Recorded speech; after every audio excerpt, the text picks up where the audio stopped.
Ao invés da metodologia de apresentação padrão utilizada, preferimos apresentar o trabalho dessa forma para que ele seja mais dinâmico. Também consideramos que após uma noite inteira de apresentações, seria broxante que todas fossem parecidas. Se não é broxante para eles, é broxante para mim, pelo menos. Psi é uma série brasileira criada por Contardo Caligares, um psicanalista mundialmente conceituado, dirigida por Marcos Baldini e produzida pela HBO.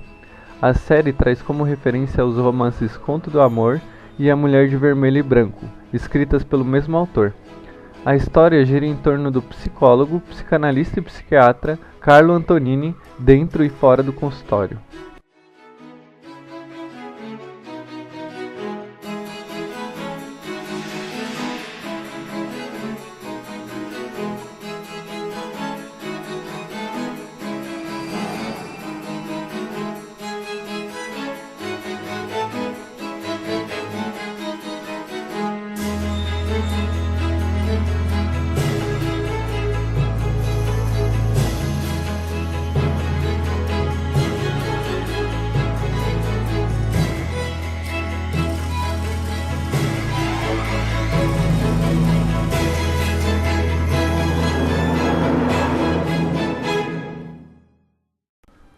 O episódio tem início com uma cena em que Janaína está se cortando enquanto discute com seu namorado.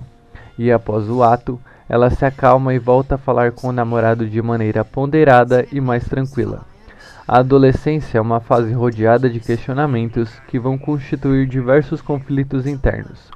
Podemos definir a automutilação como a prática de lesionar o próprio corpo intencionalmente, de forma moderada, superficial ou profunda, sem finalidade suicida consciente, ou seja, o sujeito não faz com o objetivo de se matar. As regiões mais atingidas são os braços e pernas. Algumas narrativas dos adolescentes revelam acontecimentos trágicos que antecedem o início dos cortes: a morte de um irmão, o fim de um namoro, uso de drogas, briga entre amigos da escola, ou seja, acontecimentos que trouxeram uma forte dor psíquica no qual esse jovem não conseguiu lidar. Esquece que eu te falei. Tá tudo bem, a gente se vê amanhã.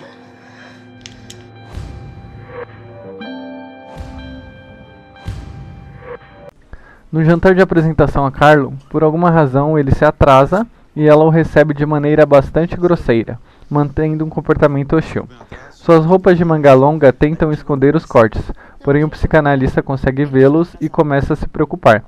Nesse jantar, ela cita uma artista, Gina Payne, da qual ela gosta, que trabalha com body art e que se cortava durante as performances. Cita também uma artista brasileira, Nazaré Pacheco, a qual Carlo tinha convites para uma exposição e convidou Janaína a ir. Por dúvidas ao redor de si e do mundo, os adolescentes costumam buscar ídolos e grupos para justificar os seus atos. A região afetada pelos cortes geralmente é um local que pode ser coberto com uma peça de roupa não exposta. Devido a isso, os jovens normalmente escolhem partes do corpo menos monitoradas pela família e sociedade. Um exemplo é quando encontramos jovens com mangas longas, mesmo com altas temperaturas. Quando ela se cortava em público, os espectadores se sentiam estapeados. Se sentiam estapeados é porque deviam merecer, né? A maioria das pessoas sempre merece ser estapeada. Mas eu gostei mais quando ela parou de se cortar. Acho que foi no início dos anos 80, não foi, Janaína? Parou por quê? Porque ela declarou que já tinha no corpo todas as marcas que ela queria. Então, se o corpo dela era uma obra, ele estava acabado. Mas a body art tá mais viva do que nunca. O trabalho da Nazaré Pacheco, por exemplo, é também body art. Mas não sei se você conhece. Conheço, sim. Aliás, tem uma colega minha que fez um documentário belíssimo sobre ela. A Miriam Schneiderman. Isso. Inclusive, a Nazaré vai estar montando a nova exposição dela agora no sábado de manhã, na Casa Triângulo. Ela me convidou, se vocês quiserem ir. Tem um cursinho.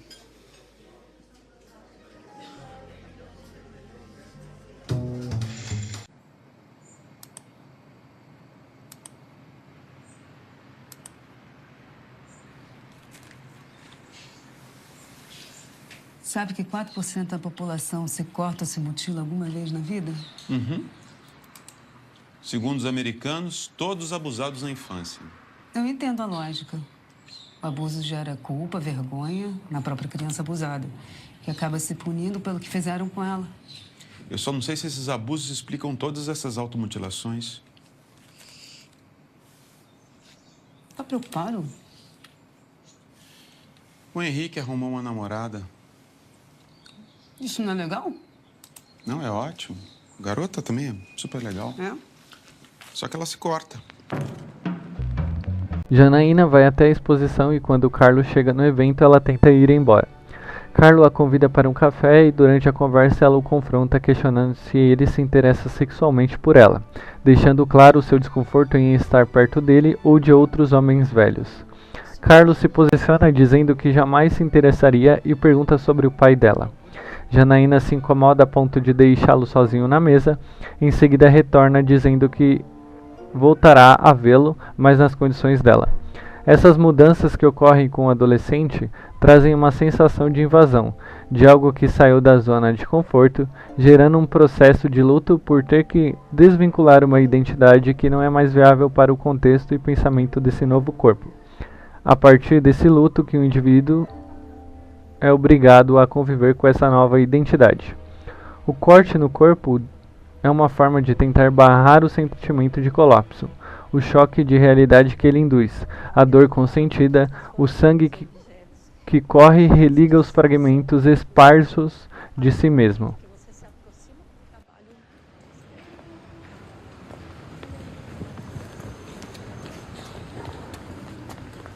Janaína, tudo bem? Gostou da exposição? A Nazaré é ótima, né? Escuta, você não quer tomar um café comigo? Tem um lugar ótimo aqui perto. O que você quer, hein? Eu só quero conhecer um pouquinho melhor uma pessoa que é importante para Henrique. Por quê? Você acha que ele não sabe se defender sozinho? Ele talvez. O que eu não sei é se você sabe se defender sozinho. Vamos?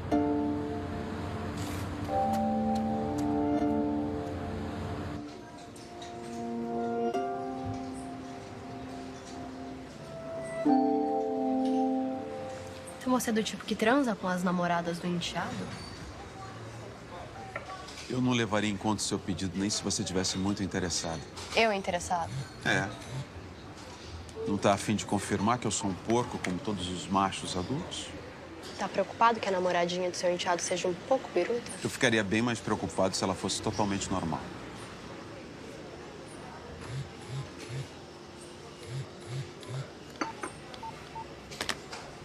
Não tem nenhuma regra contra ser o terapeuta da namorada do enteado? Eu não tenho a menor intenção de ser teu terapeuta. Ah, não.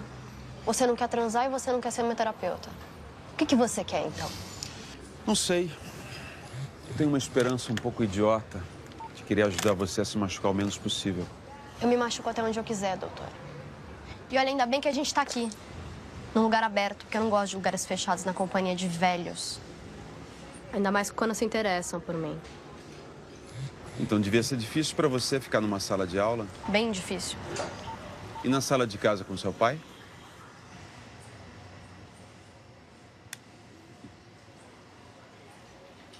Pode tomar no cu?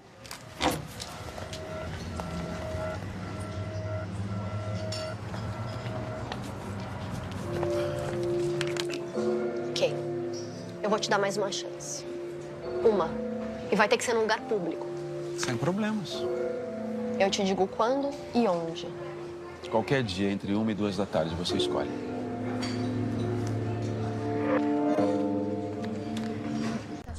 Na automutilação, há um substituto da dor moral, uma maneira de fazer com que se substitua a dor da alma pela dor física.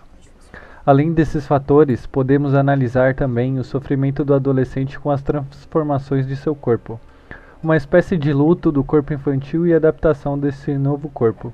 Nesse momento gera-se um sofrimento que é vivido de diversas maneiras diferentes para cada indivíduo, podendo então, para alguns deles, ser uma das causas da automutilação.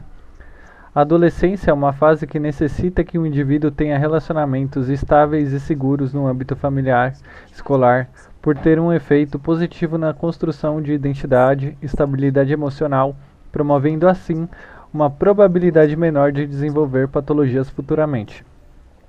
Quando o adolescente começa a prática da automutilação, significa que suas angústias já estão o sufocando de tal forma que, na procura de uma maneira mais conveniente de expressar suas dores internas, ele transcreve seu sofrimento para a pele, como se fosse um grito sinalizando que algo não está em harmonia. Nada, imagina. Peraí. Desculpa. Ai, Janaína, peraí. O que foi? Que medo foi esse? Você não tem medo da violência? Você achou que ele fosse nos atacar?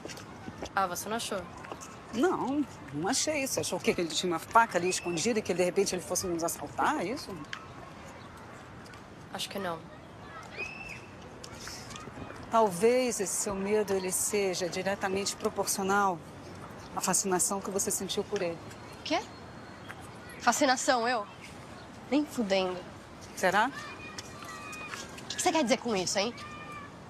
Que eu senti tesão por aquele mendigo? Mas nem se me forçassem. Forçando seria uma solução. Como assim uma solução? Olha, digamos que você tenha vontade de fazer uma coisa, muito, mas não se permite em querer. Então basta esperar que alguém te force a fazer aquilo que você quer, mas não se permitiria se não tivesse essa ajuda, entende? Me dando um nó na cabeça. Bem, um nó a mais, um nó a menos, não tem problema nenhum. Isso não vai mudar em nada. Boa noite, Flávia, prazer. Boa noite. Luísa. Entre, Luiz, o Carlo. Prazer. Flávia. Boa noite. O Carlo, entre, fica à vontade. Prazer, Sérgio. Sérgio, como vai? Com licença. Vocês querem beber alguma coisa? Um vinho, um uísque, uma água? O que vocês forem beber? Então vem aqui. Hoje em dia, com os novos remédios, não se interna mais os pacientes loucos, não é? Em tese, só há internações breves, mesmo quando seria melhor que fossem longas. Eu fico meio chocado com a maneira que se vive nas grandes cidades. Para mim, parece uma fábrica de neurose. Olha, dentro de alguns anos, vai todo mundo bater na sua porta cheio de traumas. Sérgio, na verdade, a própria ideia de trauma é uma invenção da modernidade, né? O diagnóstico de transtorno de estresse pós-traumático só existe mesmo a partir dos anos 80. Foram os psiquiatras que tratavam dos veteranos do Vietnã que começaram a falar sobre isso. Como assim? As pessoas na Idade Média não tinham traumas? Não, eles não pensavam nesses termos. O trauma pra gente é alguma coisa que aconteceu quando a gente era criança, por exemplo, e que deixa uma marca silenciosa e indelével, que a gente nem sabe onde é que tá, mas que produz efeitos na nossa vida, né? Modifica o nosso comportamento, não deixa a gente dormir, produz sintomas, sem que a gente saiba exatamente de onde isso vem. Bom, você então não acredita em traumas?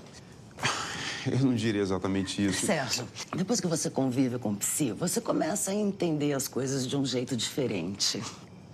Mas tem um lado bom, né, Carlos? Depois da invenção do trauma, você pode ganhar uma grana preta cuidando dos traumatizados. Por que você é tão escroto, hein? Que isso, filha?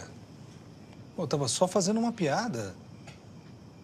Eu espero que você não tenha ficado ofendido, né? Digamos que eu não fiquei traumatizado. Se você se preocupasse menos em ser o centro das atenções, talvez você sairia melhor. Mas não.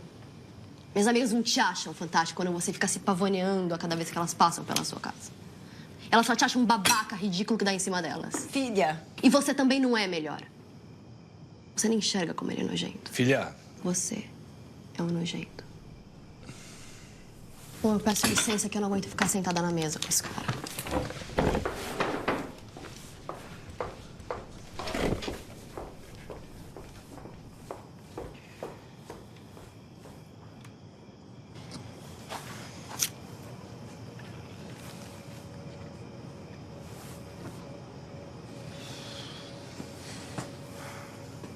Noite quente, hein?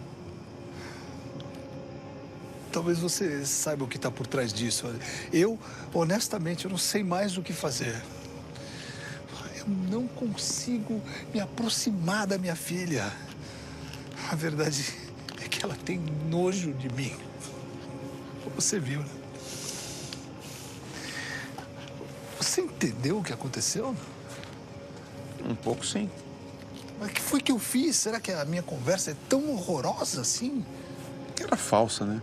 Falsa como? Ah, você não se interessa por nada daquilo. Só propunha assuntos pensando que eu pudesse achar legal. Tudo bem, é a regra do papo banal, mas isso para Janaína é um pecado capital. Um agravante cometido para agradar alguém. Então você concorda com a Janaína? Sobre sua conversa? Ah, mas claro, era péssimo. Muito melhor agora, né? Você não deixa nada barato, hein? Que história era aquela das amigas dela? Ela fala como se eu tivesse transado com todas as amigas dela, na frente dela, desde o primário. Pô, cara, eu sou um cara normal, eu nunca fiz nada disso. Quando ela tinha 12 anos, ela inventou que eu entrava à noite no quarto dela para bulinar ela enquanto ela dormia. Eu fiquei broxa quando ela inventou essa história. Eu não conseguia mais transar com a minha mulher. A minha filha destruiu a nossa vida sexual. Não sei nem se ela sabe, mas se era isso que ela queria, ela conseguiu. Talvez o problema seja exatamente esse. Qual? Ela não perdoa o fato de você ser um cara normal. Como assim? Muitos adolescentes acham um pai trivial comum e adoram imaginar que por trás daquele terninho cinza tem um passado inconfessável. Um criminoso, um agente da CIA, um mafioso. Tá aí? O tiro pode ter saído pela culatra. A Janaína quis imaginar um pai poderoso e sedutor, como ela gostaria que você fosse. E na foto que ela inventou, você saiu de tarado e estuprador. Isso não tem nada a ver comigo. Eu não acharia ruim você consultar alguém para entender melhor o que acontece entre você e sua filha. Você acha que alguma coisa ainda pode mudar entre mim e ela? Acho que sim, sobretudo agora que a Janaína está se tratando, namorando. Este trabalho foi apresentado à disciplina de Desenvolvimento Humano 2, ministrada pelo professor mestre Mauro Matias Júnior, do curso de Psicologia do 3º semestre da Faculdade Anhanguera de Taboão da Serra, para obtenção parcial da nota semestral. Foi desenvolvido por Bruna, Cristiane, David, Danila, Osana e Priscila. Muito obrigado.